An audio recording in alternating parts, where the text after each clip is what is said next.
जय हिंद दोस्तों, स्वागत है आपका राज ट्यूटोरियल चैनल पर। आज हम लोग एनसीईआरटी सार संग्रह के जीव विज्ञान के रोग एवं उपचार टॉपिक के बारे में अध्ययन करेंगे। तो चलिए बिना देर किए हुए रोग एवं उपचार के बारे में हम लोग अध्ययन करते हैं। क्या पढ़ना है? रोग एवं उपचार यानी कि डिजीज एंड ट्रीटमेंट। ठीक ना? कौन सा चैप्टर है? Disease and treatment.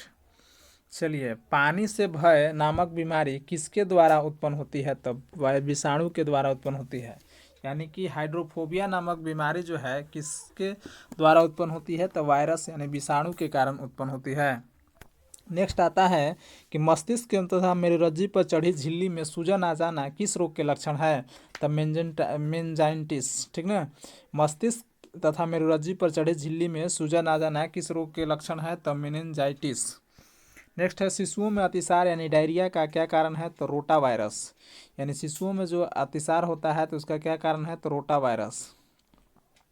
वादोत्म हिस्टीरिया रोग सामान्यतः युवा महिलाओं को प्रभावित करता है। यानी कि जो हिस्टीरिया रोग होता है सामान्यतः किसमें होता है? तो युवा महिलाओं को प्रभावित करता है। अंत बिंदु या पीत बिंदु आंख के किस भाग में पाए जाते हैं? तो रेटिना पर पाए जाते हैं। ठीक ना? अंत बिंदु या पीत बिंदु जो है आंख के किस भाग में पाया जाता है? तो दृष्टिपटल यानी कि रेटिना पर पाया जाता है। आंख में प्रकाश तरंगे किस स्थान पर स्नायु उद्योगों में परिवर्तित होती है? तो दृष्टिपटल यानी कि रेटिना पर। ठीक ना?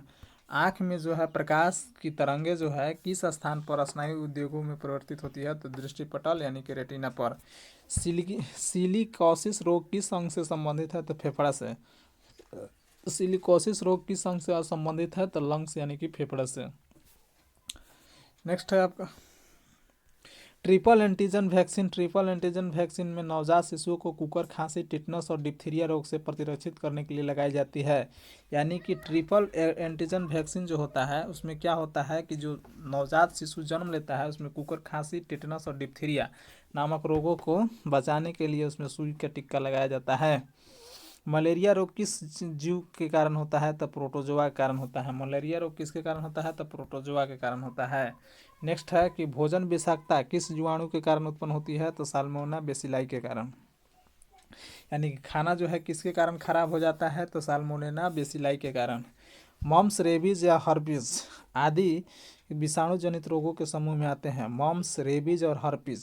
ठीक ना? अभी तुरंत हम लोग पढ़े जो पानी का डर होता है, कुत्ता काटता है तो उसे हाइड्रोफोबिया कहते हैं। रेबीज के कारण फैलता है। तो ये सब क्या है? वायरस के द्वारा फैलने वाला रोग है, यानी कि वायरस जनित रोग है। जल में किसकी अधिकता के कारण इटाई इटाई रोग होता है? तो कैडमियम के कारण। यानी जल में किसकी अधिकता के कारण इटाई इटाई रोग होता है? तो कैडमियम के कारण। फिनिलकेटोनुरिया रोग किससे संबंधित है? तो मानसिक जड़ता से। ठीक ना? फेलिन कीटोन्यूरिया रोग किससे संबंधित है? तो मानसिक जड़ता से। पोटेशियम अल्पता किससे संबंधित है? तो निम्न रक्तचाप से। यानी कि लो ब्लड प्रेशर किससे संबंधित है? तो पोटेशियम के अल्पता से संबंधित है। मलेरिया में कौन सा अंग प्रभावित होता है? तो प्लीहा, स्प्लीन जिसको कहते हैं। मलेरिया में कौन सा अंग जो है प्रभावित होता है? तो प्लीहा जिसको कि स्प्लीन कहा जाता है। आनुवांशिक रोग लिंग सहगलन है, क्या है? तो रॉयल हेमोफीलिया है। आनुवांशिक रोग जो है लिंग संलग्न है तो क्या है? तो रॉयल हेमोफीलिया है। भारत में मलेरिया के 65% रोगियों के लिए पी वाइवेक्स परजीवी उत्तरदायी है। यानी भारत में मलेरिया के 65% रोगियों के लिए कौन सा वायरस जो है उत्तरदायी है परजीवी? तो पी वाइवेक्स। ठीक ना? पी वाइवेक्स जो है वह भारत में मलेरिया के लिए 65% रोगियों के लिए क्या है? उत्तरदायी है। हीमोफीलिया एक आनुवांशिक विकार है जिससे रक्त का स्कंदन नहीं होता है। हीमोफीलिया में क्या होता है कि रक्त का थक्का नहीं जमता है, तो जो कि आनुवांशिक जेनेटिक्स रोग है। ठीक ना? हीमोफीलिया कैसा रोग है? तो जेनेटिक्स रोग है, यानी आनुवांशिक विकार है जिसमें क्या होता है? तो रक्त का जो है थक्का नहीं जमता है, यानी रक्त का स्कंदन नहीं होता है।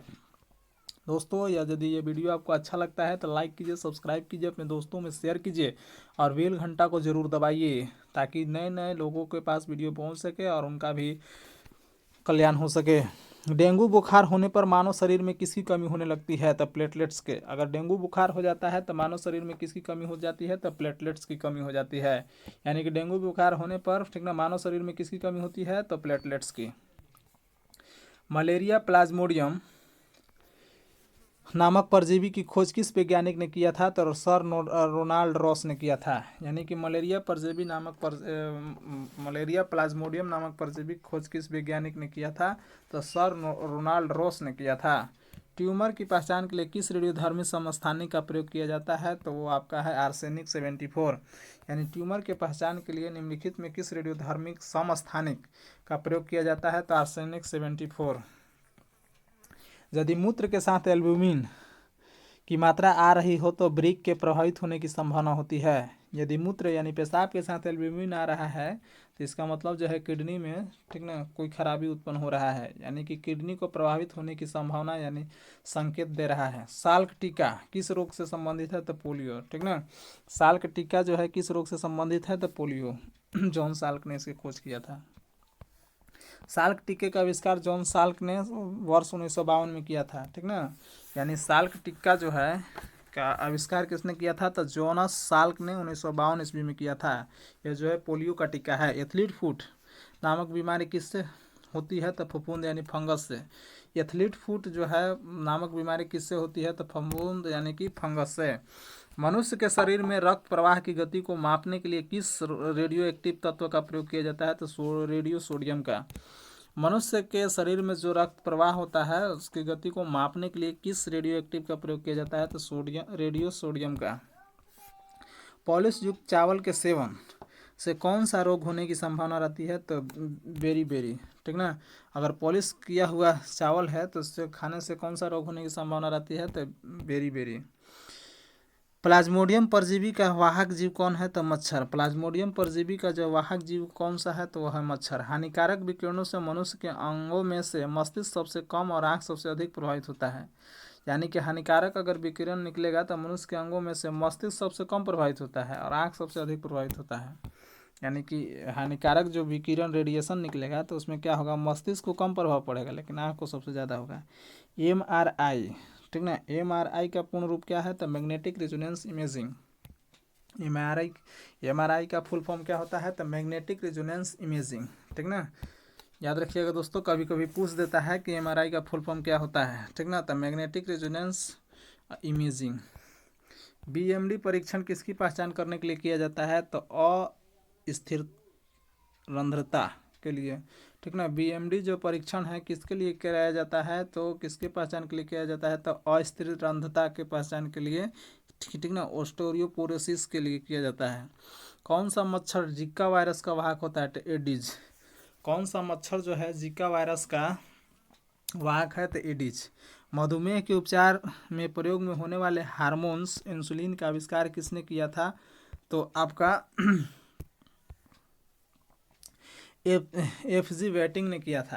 यानी कि मधुमेह के उपचार में प्रयोग होने वाले हार्मोन इंसुलिन का आविष्कार किसने किया था? तो FG वेटिंग ने किया था।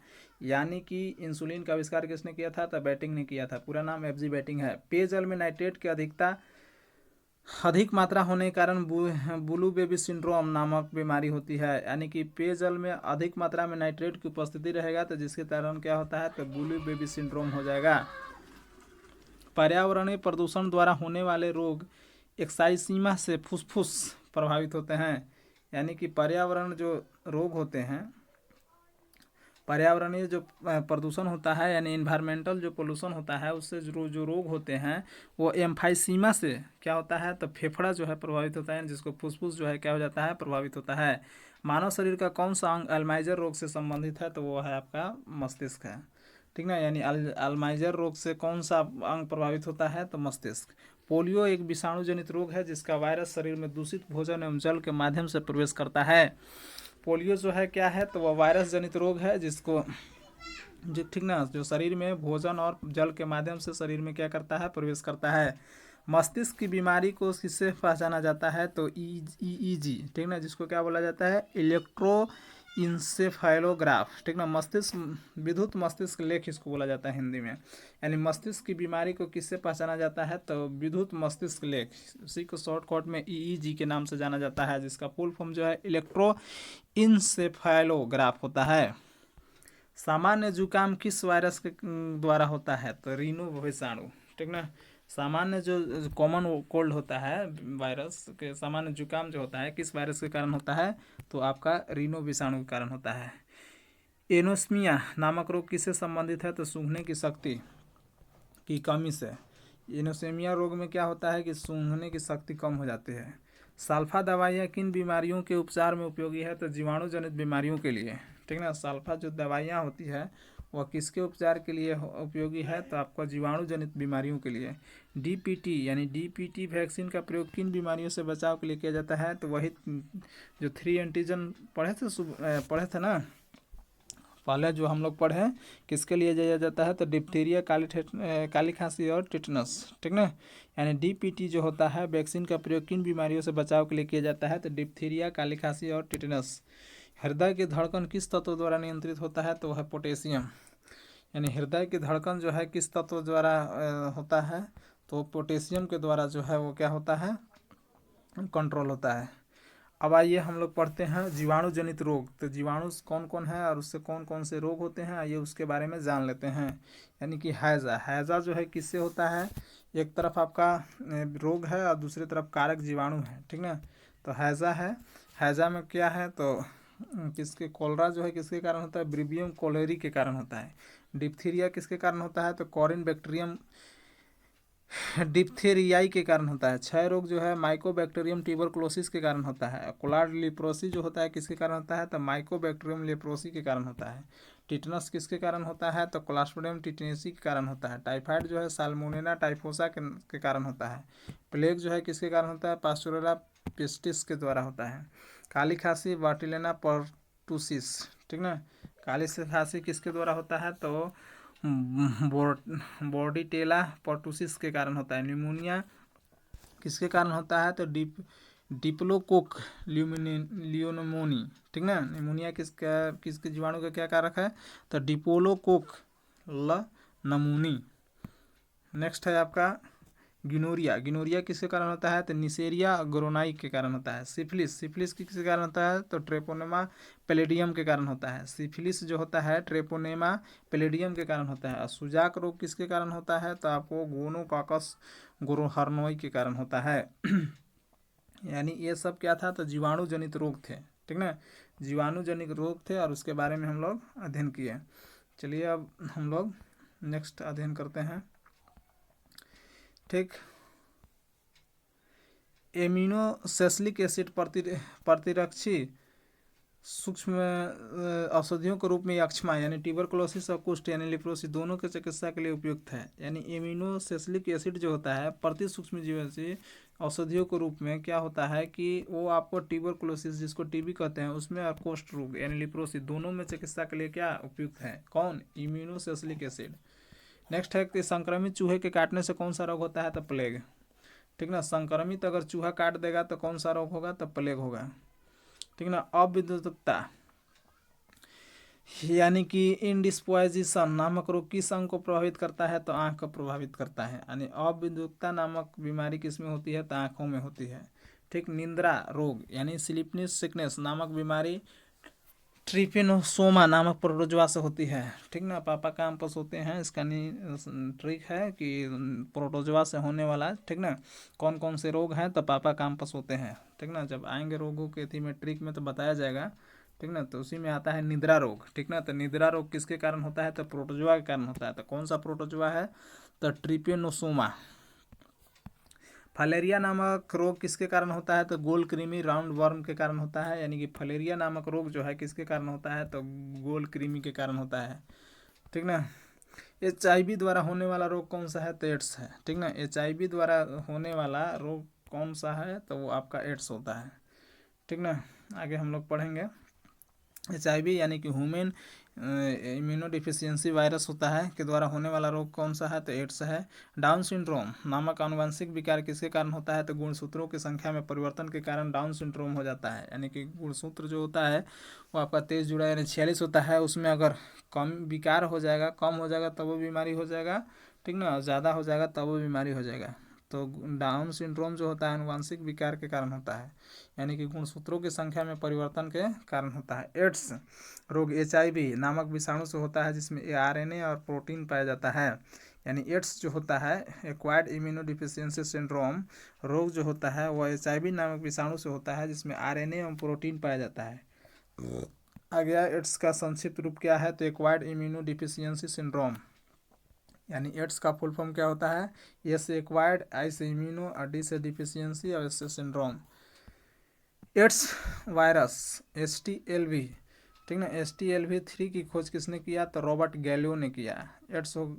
एड्स वायरस HTLV की खोज किसने किया, तो रॉबर्ट गैलियो ने किया, ठीक ना। एड्स के उपचार के लिए सबसे उपयुक्त दवाई कौन सी है, तो जीडोबुडिन, ठीक ना। एड्स के उपचार के लिए दवाई कौन सा है, तो आपका जीडोबुडिन है।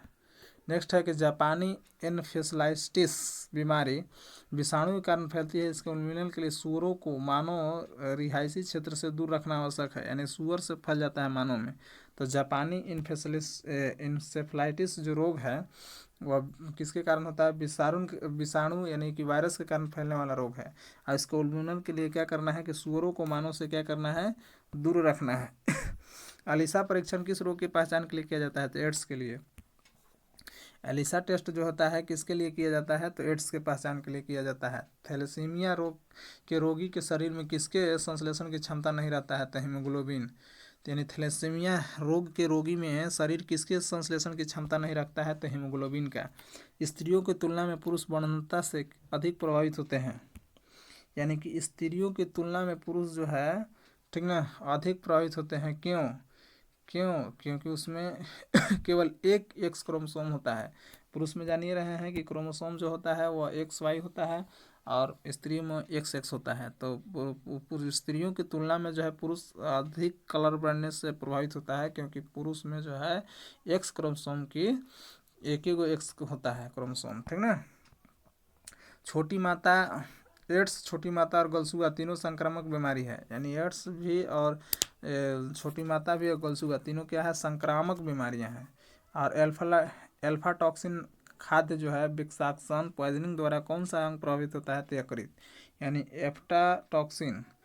एफ्लाटॉक्सिन खाद्य विषाक्तन यानी पॉइजन से कौन सा रोग अंग प्रभावित होता है, तो यकृत। यानी कोई भी पॉइजन खाइएगा तो लीवर खराब होगा, ठीक ना। इसीलिए डॉक्टर जो है कोई अगर जहर खाता है तो क्या चीज़ चेक करता है, तो लीवर। रोगों की प्रकृति, लक्षण और कारणों के अध्ययन को रोग विज्ञान कहते हैं, यानी कि पैथोलॉजी कहलाता है, ठीक ना। यानी रोगों की प्रकृति, लक्षणों और कारणों का अध्ययन को क्या कहते हैं, तो रोग विज्ञान, उसी को इंग्लिश में पैथोलॉजी कहते हैं। नेक्स्ट है आपका कि ब्राइटस रोग से शरीर का कौन सा अंग प्रभावित होता है, तो गुर्दा, ठीक ना। ब्राइटस रोग से शरीर का कौन सा अंग प्रभावित होगा, तो किडनी। इंटरफेरेन का प्रयोग किसके नियंत्रण के लिए किया जाता है, तो कैंसर के।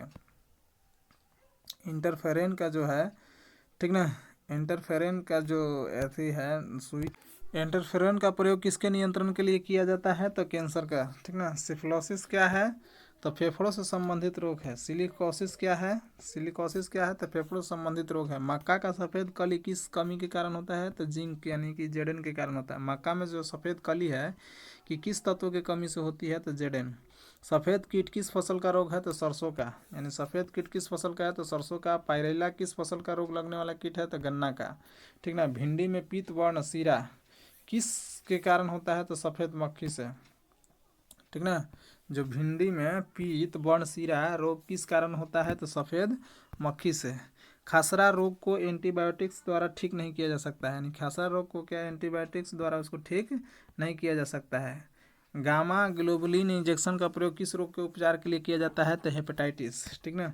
गामा ग्लोबुलिन इंजेक्शन का प्रयोग किस रोग के उपचार के लिए किया जाता है, तो हेपेटाइटिस। रानीखेत रोग किससे संबंधित है, तो मुर्गियों से, यानी रानीखेत रोग किससे संबंधित है, तो मुर्गियों से। गेहूं में होने वाला दो प्रमुख रोग कौन से है, तो काला कीट और अस्मट। गेहूं में होने वाला दो रोग कौन कौन सा है, तो काला कीट और अस्मट। धान का टुंगरो विषाणु किसके द्वारा प्रसारित होता है, तो हरी पत्ती के फूद को, लीफ हॉपर द्वारा। यानी धान का जो टुंगरो विषाणु है किसके द्वारा प्रसारित होता है, तो हरी पत्ती के फुदकों द्वारा, यानी कि लीफ हॉपर द्वारा। बर्ड फ्लू H5N1 इन्फ्लुएंजा विषाणु के कारण होता है। बर्ड फ्लू जो है किसके कारण होता है, तो H5N1 इन्फ्लुएंजा विषाणु के कारण होता है। BCG जिसको कि बैक्साइल कॉलमेट ग्यूरिन कहा जाता है का टीका नवजात शिशु को कब लगाया जाता है? तो जन्म के दम तुरंत बाद, जन्म हुआ बस तुरंत उसको घोंपा जाता है BCG का टीका। BCG का फुल फॉर्म क्या होता है? तो बैक्साइल कॉलमेट ग्यूरिन। ठीक, अब हम लोग पढ़ेंगे पशुओं में प्रोटोजोआ जनित रोग। ठीक ना, यानी कि कौन कौन से रोग हैं और क्या क्या उसके रोग के लक्षण हैं। ठीक, रोग का नाम है कॉक्सीडियोसिस। ठीक ना, इसमें क्या होता है कि रक्तस्राव होता है, आंत्रशोथ होता है, खूनी पेचिश होता है। किसमें हम लोग पढ़ रहे हैं? पशुओं में पढ़ रहे हैं। ठीक ना, तो एक तरफ रोग का नाम है, दूसरे तरफ रोग के लक्षण है। कोसियोडिसिस में क्या होता है कि अंतस्रावी होता है, आंत्रशोथ होता है, खूनी पेचिश होता है। बेबेसियसिस में क्या होता है कि तीव्र ज्वर होता है और रक्त अल्पकता होता है। थीलियोरेसिस में क्या होता है कि तीव्र ज्वर होता है, बाह्य लसिका ग्रंथियों में सूजन आ जाता है। यानी कि थीलियोरेसिस बीमारी हो जाएगा तो बाह्य लसिका ग्रंथियों में सूजन हो जाएगा और तीव्र ज्वर यानी बुखार लग जाएगा। ठीक ना, एनाप्लाज्मोसिस में क्या है कि लाल रक्त कणों का विनाश हो जाता है। एनाप्लाज्मोसिस में क्या है कि लाल रक्त कणों का विनाश हो जाता है। नेक्स्ट है आपका कि ट्रिप्लोसिस में क्या होता है कि ज्वर रक्त होता है। ठीक ना, ट्रिप्लोसिस में क्या होता है कि ज्वर भी आता है, रक्त भी रहता है। और ट्राइकोमोनियोसिस में क्या है? गर्भपात और वंध्यता होता है। यानी ट्राइकोमोसिस नामक बीमारियों में गर्भपात होता है और वंध्यता होता है। ठीक ना। दोस्तों, यदि ये वीडियो आपको अच्छा लगता है तो लाइक कीजिए, सब्सक्राइब कीजिए और अपने दोस्तों में शेयर कीजिए। नेक्स्ट हम लोग पढ़ रहे हैं विषाणु जनित रोग। विषाणु जनित रोग में क्या है? आपका रोग है एक तरफ और दूसरे तरफ कारक है विषाणु। ठीक ना, छोटी माता का किसके कारण फैलता है? तो विषाणु के कारण, तो वेरिसेला वायरस। छोटी माता वेरिसेला वायरस। खसरा जो है मोरबिली वायरस के कारण फैलता है। पोलियो जो है पोलियो वायरस। रेबीज जो है रेबीज वायरस। बहुत आसान है, पोलियो किससे? तो पोलियो वायरस। रेबीज है किससे? तो रेबीज वायरस। चेचक जो है भेरी, ठीक ना, वेरी ओला वायरस। याद रखिएगा, दोनों जो है एक ही जैसा है। ठीक ना, छोटी माता और जो है चेचक का, ठीक ना, उसमें सेला होता है, इसमें ओला होता है। तो वेरी सेला छोटी माता और वेरी ओला जो है वायरस होता है, तो चेचक। ठीक ना, जननांग हर्पिस जो है हर्पिस वायरस के द्वारा। एड्स जो है वह इम्यूनोडिफिशियंसी वायरस के द्वारा होता है। ठीक ना, HIV। एड्स किसके द्वारा होता है? तो human immunodeficiency virus. Hepatitis virus. Influenza myxovirus influenzae के द्वारा फैलता है। गलसुआ जो है मम्स वायरस के द्वारा फैलता है। और जेनाइटल जो हर्पिस जो है वह सिम्प्लेक्स वेजिलिसिस के द्वारा फैलता है। डेंगू जो है डेंगू वायरस के कारण फैलता है। कोविड-19 यानी कोरोना वायरस।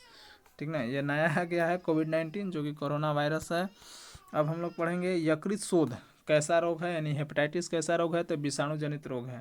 यानी हेपेटाइटिस कैसा रोग है? तो विषाणु जनित रोग है। रोगों को संचरण के लिए उत्तरदायी कीटों को क्या कहते हैं? तो वेक्ट कहते हैं। रोगों को संचरण के लिए उत्तरदायी कीटों को क्या कहा जाता है?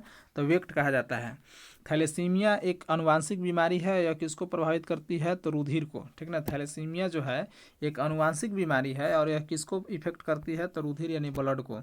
ग्लाइकोमा किस अंग का रोग है? तो नेत्र का। ठीक ना, ग्लाइकोमा हो या ट्रेकोमा हो, या किसका रोग का है? तो आँख का है। पोलियो माइलेटाइस रोग किससे फैलता है? तो विषाणु से। ठीक ना, पोलियो माइलेटाइसिस रोग किससे फैलता है? तो विषाणु से। रक्त में RH क्या होता है? तो प्रतिजन यानी एंटीजन होता है। ठीक ना, यानी रक्त में RH का क्या मतलब होता है? तो प्रतिजन। अब हम लोग पढ़ेंगे कोरोना वायरस एवं कोविड-19। कोरोना वायरस एक ऐसे विषाणुओं का एक बड़ा समूह है जो मानव तथा जानवरों में रोग उत्पन्न कर सकते हैं। इनके अनेक कोरोना वायरस जो है मानव में श्वसन संक्रमण यानी रिस्पायरेटरी इन्फेक्शन, ठीक ना, उत्पन्न करते हैं, जो सामान्य जुकाम से लेकर मर्स यानी कि मिडिल ईस्ट रेस्पायरेटरी सिंड्रोम, जिसको कि शॉर्ट में मर्स MERS कहते हैं, एवं सार्स सर्व एक्यूट रेस्पिरेटरी सिस्टम तक हो सकते हैं। यानी कि कोरोना वायरस में क्या होता है कि ये जो है एक मतलब विषाणुओं का एक बहुत बड़ा समूह है जो मानव और जानवरों में रोग उत्पन्न कर सकते हैं। अनेक कोरोना वायरस जो है मानव में श्वसन संक्रमण उत्पन्न करते हैं। ठीक ना, जो सामान्य जुकाम से लेकर मर्स और सार्स तक हो सकता है। ठीक ना, यानी सामान्य जुकाम भी हो सकता है, फिर मर्स भी हो सकता है और सार्स भी हो सकता है। ठीक, यानी जो बीटा कोशिका होता है वह कोशिका के बाहर के आक्रमणकारियों को नष्ट करती है। यानी बीटा सेल जो है उसका क्या काम है कि बाहर से जो आक्रमण करेगा जीवाणु उसको जो है नष्ट करती है। और T सेल का काम है कि को संक्रमित कोशिकाओं को नष्ट करती है, और जो संक्रमित हो गया उसको नष्ट कौन करेगा, तो टी सेल।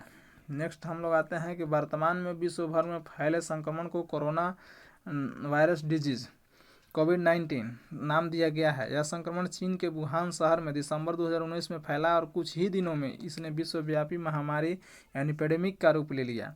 विश्व स्वास्थ्य संगठन यानी WHO की वेबसाइट पर उपलब्ध 10 जनवरी 2021 तक के आंकड़ों के अनुसार वैश्विक स्तर पर 8.9 करोड़ से अधिक लोग कोविड-19 से संक्रमित हो चुके हैं, जिनमें से 19 लाख से अधिक लोगों ने,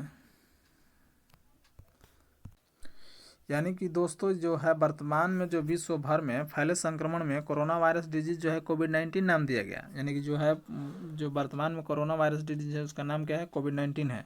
यह संक्रमण कहाँ से हुआ, तो चीन के वुहान शहर में दिसंबर 2019 में फैला और कुछ ही दिनों में विश्वव्यापी महामारी यानी कि पेंडेमिक का रूप ले लिया। विश्व स्वास्थ्य संगठन WHO ने 10 जनवरी 2021 के आंकड़ों के अनुसार यानी कि वैश्विक स्तर पर 8.9 करोड़ से अधिक लोग जो है कोविड-19 से संक्रमित हो चुके हैं, जिनमें से 19 लाख लोगों अधिक लोगों की जान जा चुकी है। कोविड-19 के लक्षण क्या है वो इसके बारे में जानिए।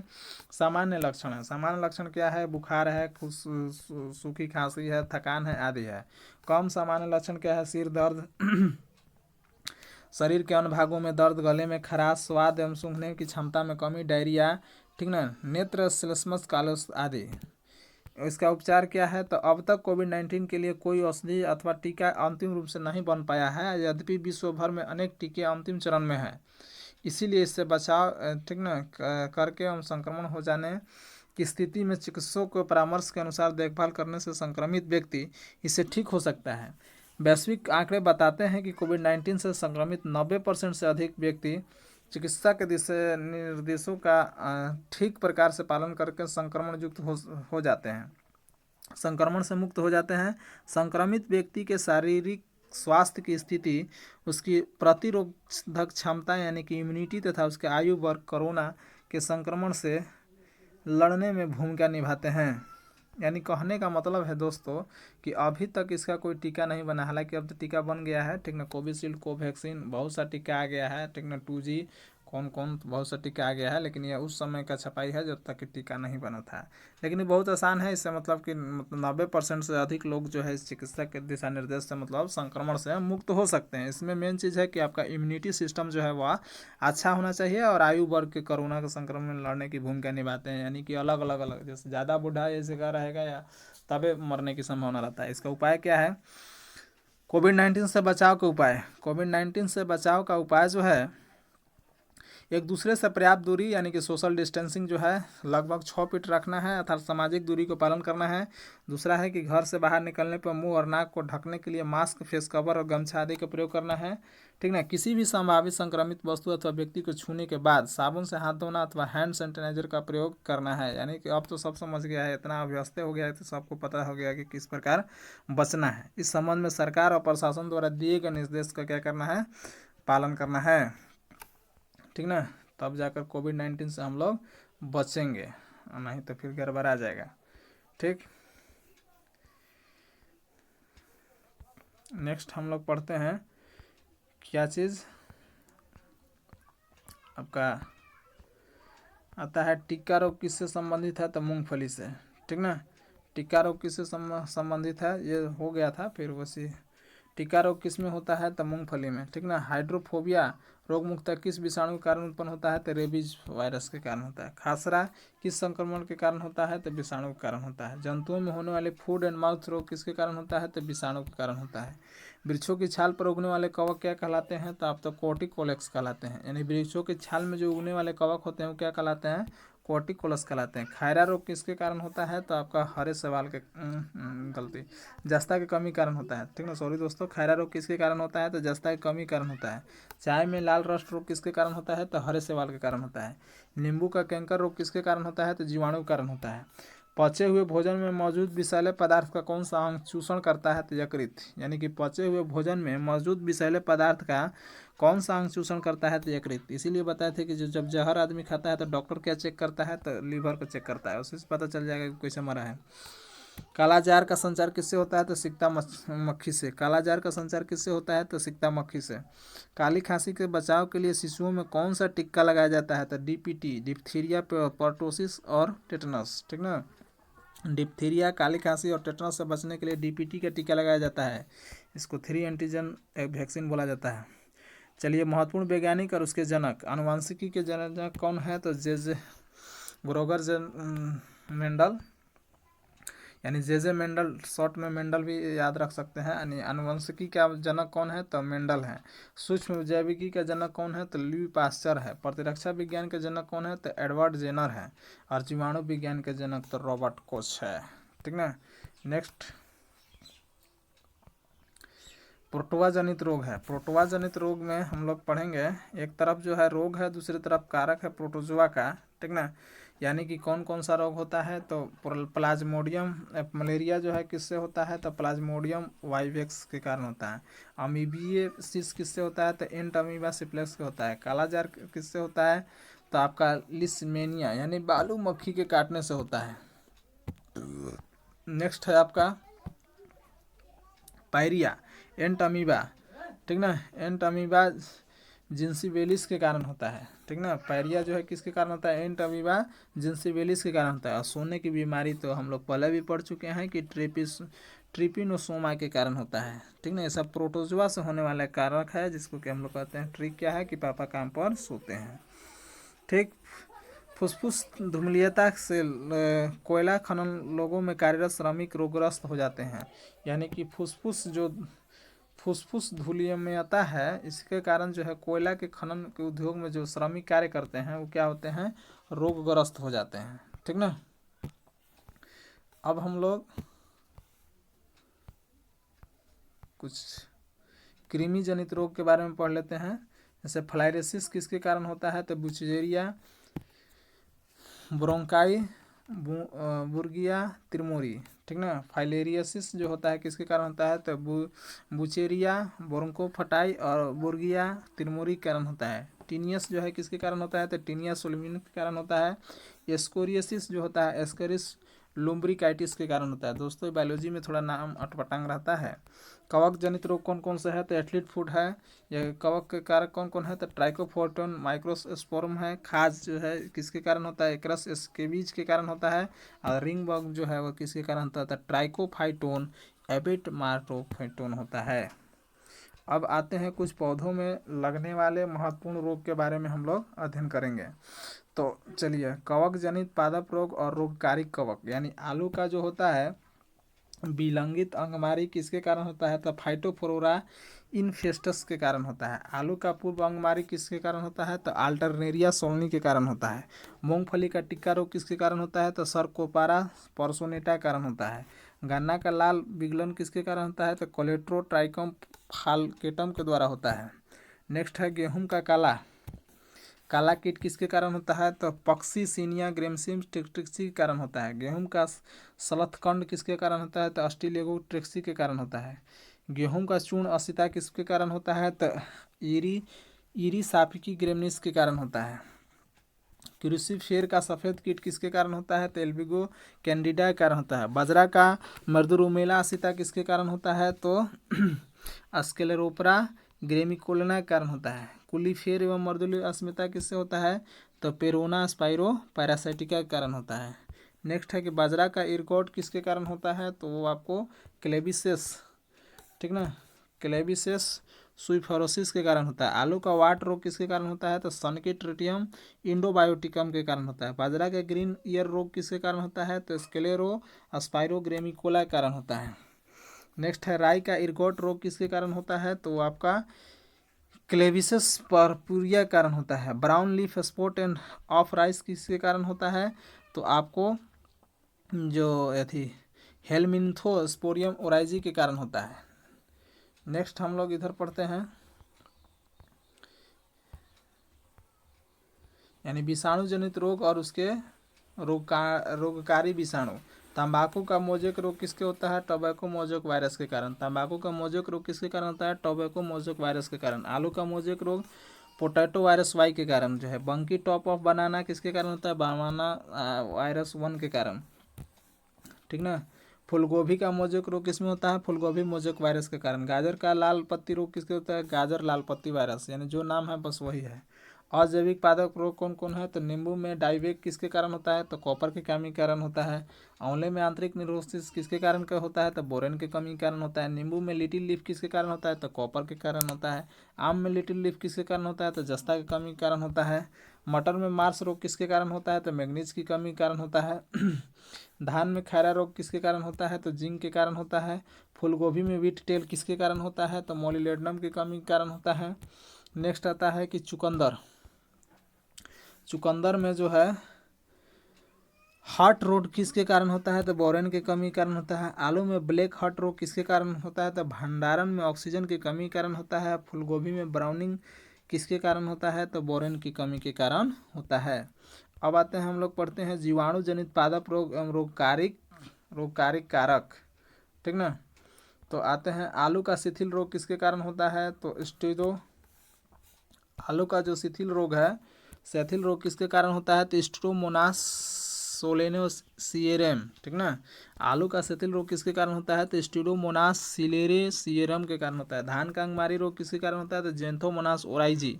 धान का अंगमारी रोग किसके कारण होता है? तो जेंथोमोनास ओराइजी। नींबू का कैंकर रोग किसके कारण होता है? तो जेंथोमोनास सिट्री।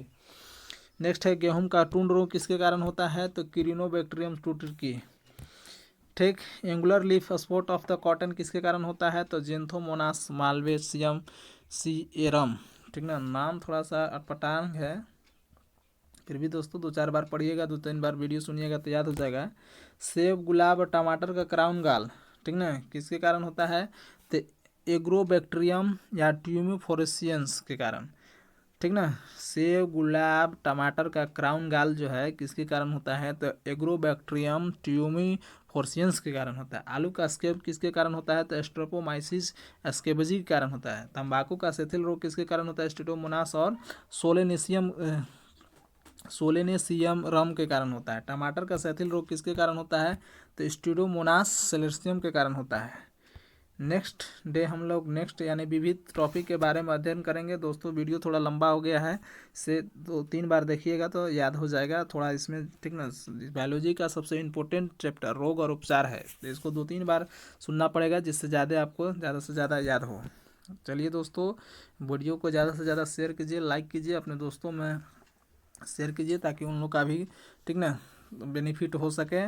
और जो भी आपका इंक्वायरी हो वो कमेंट बॉक्स में ज़रूर लिखें ताकि आपका सुधार किया जा सके। वीडियो देखने के लिए दोस्तों धन्यवाद।